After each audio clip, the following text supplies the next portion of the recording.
Hey players, so what we saw today in Pete Hegseth's confirmation hearing is exactly why Frumpy don't wanted those recess appointments.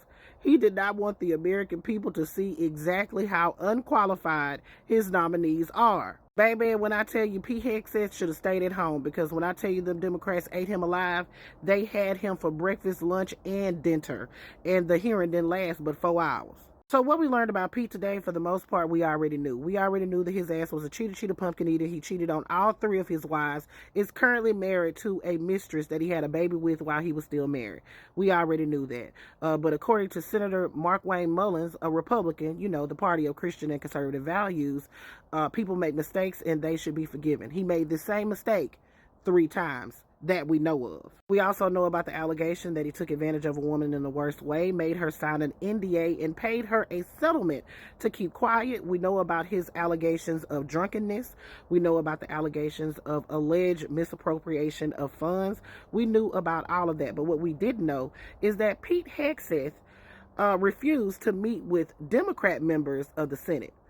And one of the members also alleged something that we did not know, that Frump and Dump's transitions team did not start conducting a background check on Pete Hegseth until they announced his nomination. And according to one of the Democrat members of the Senate, Pete Hegseth withheld information from Frump and Dump's transitions team regarding his allegation that he took advantage of a woman in the worst way, paid her a settlement, and made her sign an NDA. Today, I feel like the Democrats did a great job showing exactly how underqualified Pete Hegseth is. He doesn't know how many members are active in each branch of the military. He does not know the nations in Assad. There was a plethora of things that he got wrong during this hearing, and he got fact-checked. But for me, Elizabeth Warren, she hit the ball out of the park when she talked about Pete Hegseth's sudden change on women being in the military. See, is there's a 32-day period in which you suddenly have another description about your views of women in the military.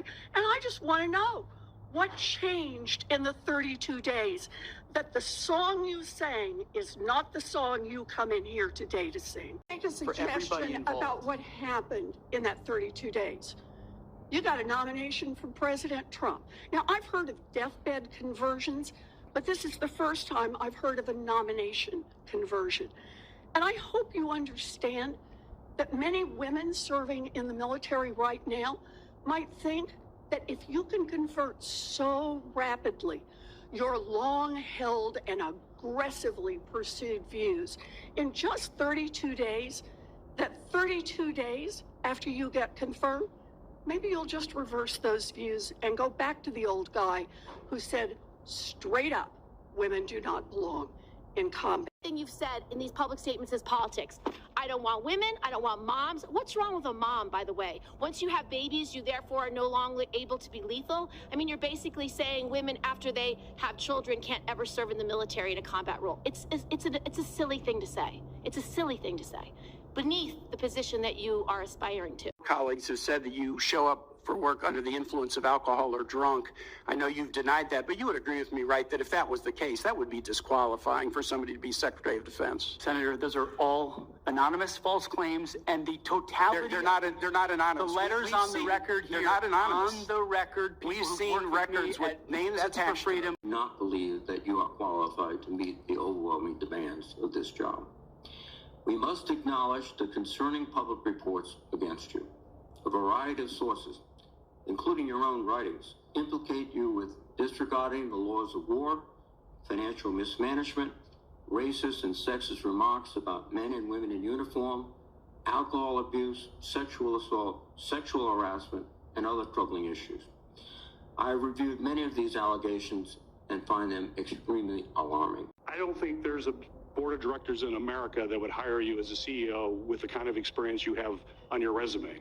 You talk about standards. You talk about raising or lower. We have a problem of standards in the DOD, and we have to raise standards for the men and women who serve.